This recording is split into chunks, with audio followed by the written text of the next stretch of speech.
আগুলছড়ায় সরকারি গয়লা মডেল মাধ্যমিক বিদ্যালয়ের বার্ষিক ক্রীড়া অনুষ্ঠিত। আগুলছড়া থেকে মোহাম্মদ শামীমুল ইসলাম শামীমের পাঠানো প্রতিবেদন।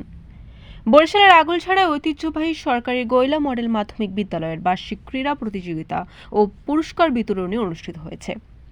জানা গেছে, আজ সোমবার সকালে উপজেলার সরকারি গয়লা মডেল মাধ্যমিক বিদ্যালয়ের প্রধান শিক্ষক জহিরুল হকের সভাপতিত্বে বার্ষিক ক্রীড়া অনুষ্ঠান উদ্বোধন করেন উপজেলার নির্বাহী কর্মকর্তা ফারিহা তানজিন।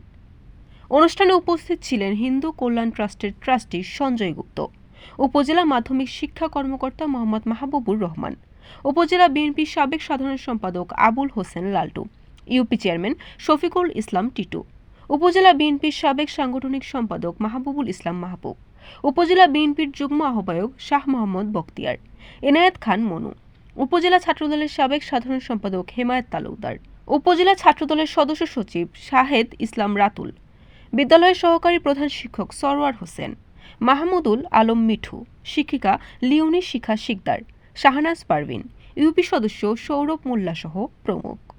প্রধান অতিথি উপজেলার নির্বাহী কর্মকর্তা ফারিহা তানজিন বলেন, খেলাধুলা হচ্ছে সন্ত্রাস, মাদক ও জঙ্গিবাদের সবচেয়ে বড় চিকিৎসা। অর্থাৎ যুবকরা যদি খেলাধুলায় মনোযোগী থাকে, সমাজে অপরাধ কমে আসে।